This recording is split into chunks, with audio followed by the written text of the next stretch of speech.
मेरा नाम साक्षी है। मेरी उम्र 29 साल है।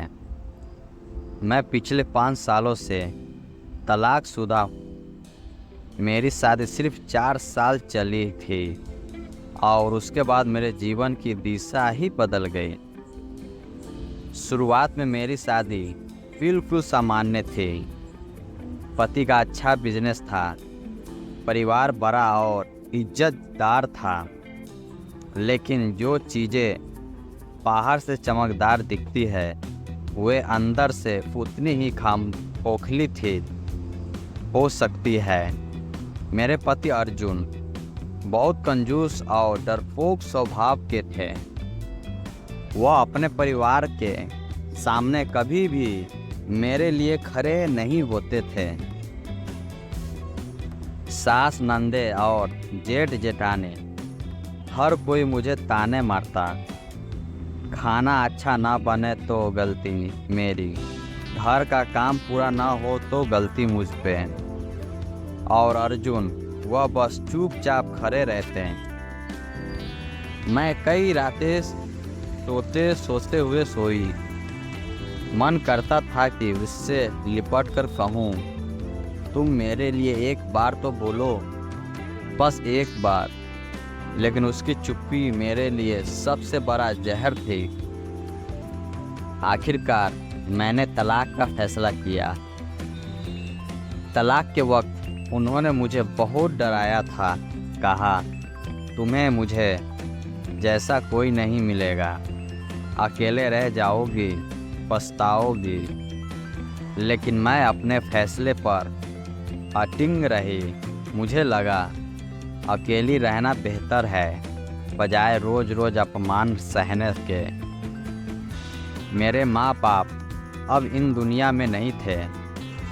बस एक बड़ा भाई था, विवेक, जो मुझसे 3 साल बड़ा था। विवेक की शादी हो चुकी थी। उसकी पत्नी नंदिता और 2 छोटे प्यारे बच्चे थे। लेकिन तभी विवेक के जीवन में एक बड़ा तूफान आया। उसकी आंखों में समस्या बढ़ती गई और आखिरकार वह पूरी तरह से अंधा हो गया। यह हादसा बहुत बड़ा था, पर नंदिता ने हिम्मत दिखाई। उसने विवेक का साथ नहीं छोड़ा। बच्चे भी अपने पिता से बहुत जुड़े हुए थे। उधर मैं तलाक लेकर अकेली रह गई थी। मजबूरी में मुझे विवेक के घर आना पड़ा। विवेक ने मुझे गले लगाकर कहा, साक्षी, तुम कहीं और मत जाओ, यह भी तुम्हारा घर है। मैं भावुक हो गई थी। नंदिता भी बहुत अच्छी थी। हम दोनों की दोस्ती धीरे धीरे गहरी होती चली गई। 2 साल तक मैं उसके साथ रही। उन सालों में मैंने पहली बार सुकून का स्वाद चखा। कोई लड़ाई झगड़ा नहीं, कोई ताना नहीं, बस परिवार की गर्माहट। लेकिन विवेक की आंखों में अंधापन, वह उसकी आत्मा को तोड़ रहा था। कई बार मैंने उसे उदास बैठे देखा। मैंने समझाया, भाया, अगर ऑपरेशन से रोशनी वापस आ सकती हो तो हम कोशिश करें। पर उसने साफ मना कर दिया। बहन, मैंने बहुत कोशिश कर ली, अब यह ऊपर वाले की मर्जी है। इसी बीच मुझे भी महसूस होने लगा कि मैं उन पर बोझ हूँ। मैंने कहा, मैं कोई काम करना चाहती हूँ ताकि अपना खर्च उठा सकूं। विवेक हंसा, तुम अजनबियों के यहाँ काम नहीं करोगी। आओ मेरे फर्नीचर शोरूम पर, बस ऑफिस संभालना, सौदे तय करना, बाकी काम लड़के कर लेंगे। मैं मान गई। उस दिन से मेरी जिंदगी पूरी बदल गई। मुझे एक पहचान मिली, तनख्वाह भी मिलने लगी। विवेक ने कहा, यह तुम्हारा हक है, इसे अपने भविष्य के लिए बचा कर रखना। लेकिन दोस्तों, सच कहूँ, भले ही तलाक के बाद मुझे शांति मिली थी, पर अकेलापन अक्सर मुझे काटने दौड़ता था। रात को जब मैं अपने कमरे में लेटी होती तो बगल के कमरे से विवेक और नंदिता की नज़दीकियों की आवाज़ें सुनाई देती। वह आवाज़ें मुझे बेचैन कर देती, मेरे दिल के खालीपन को और गहरा कर देती। मैं तड़पती थी किसी के अपनाने की, किसी के गले लगाने की। एक दिन अचानक सब बदल गया। सुबह मेरे कमरे में शोरगुल हुआ।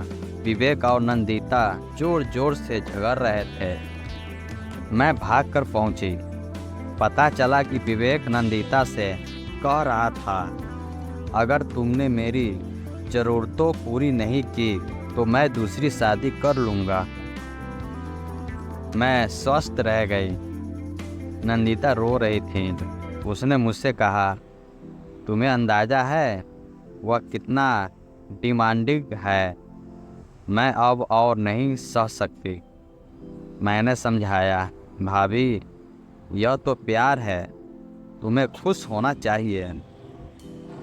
लेकिन नंदिता ने गुस्से में जवाब दिया, नहीं साक्षी, यह प्यार नहीं, यह पागलपन है। वह मुझे धमकाता है दूसरी शादी की। मैं बच्चों को लेकर मायके चली जाऊंगी। और सचमुच वह चली गई। विवेक ने बाहर से जख्मी दिखाए। अगर उसे लौटना है तो वह खुद आएगी, मैं बुलाऊंगा नहीं। पर अंदर से वह टूट चुका था। दिन व दिन उसकी बेचैनी बढ़ने लगी। वह चिड़चिड़ाता, गुस्सैल और अकेला हो गया। मैं उसे देखती और मेरा दिल भर आता। फिर एक दिन वह हादसा हुआ जिसने मेरी पूरी दुनिया बदल दी। मैं उसके कमरे की सफाई कर रही थी। थक कर उसी बिस्तर पर लेट गए। नींद कब आ गई पता ही नहीं चला। जब मेरी आंख खुली, विवेक मेरे पास था। उसकी आंखें तो अंधी थी, पर उसने मुझे अपनी पत्नी समझ लिया। उसने मुझे वैसे ही छूना शुरू किया जैसे वह नंदिता को छूता था। मैं हिलना चाहती थी, बोलना चाहती थी, लेकिन उस पल मेरी सारी हिम्मत जैसे गायब हो गई। और फिर वह सब हुआ जो कभी होना नहीं चाहिए था। उस रात के बाद मैं पूरी तरह टूट चुकी थी। मन पछता रहा था, लेकिन दिल बार बार वही एहसास चाहता था।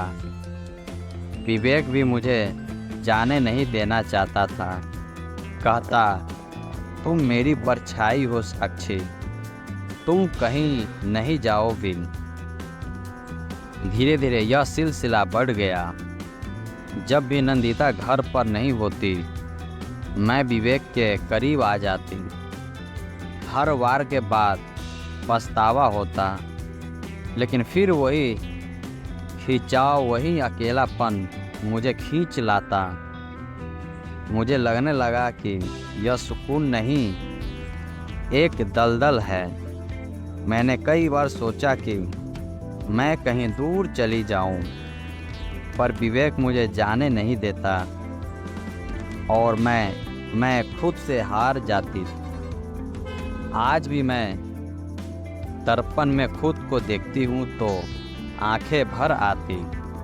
मैं सोचती हूँ, क्या मैं वही साक्षी हूँ जिसने तलाक लेकर नई जिंदगी शुरू की थी, या मैं उस अंधेरे में फंस गई हूँ जहाँ से निकलना अब नामुमकिन है। मेरी ज़िंदगी अब एक ऐसे मोड़ पर है जहाँ हर कदम मुझे और गहरे खींच रहा है। तो दोस्तों, यह थी मेरी कहानी। कभी कभी रिश्ते वैसे नहीं होते जैसे हमें बाहर से दिखते हैं। कभी मजबूरी इंसान को ऐसे फैसले लेने पर मजबूर कर देती है जिसके बारे में वह खुद सोच भी नहीं सकता। मैं आज भी तलाक में हूँ, उस एक सच्चे सहारे की, उस एक रिश्ते की जो मुझे इस दलदल से बाहर खींच ले।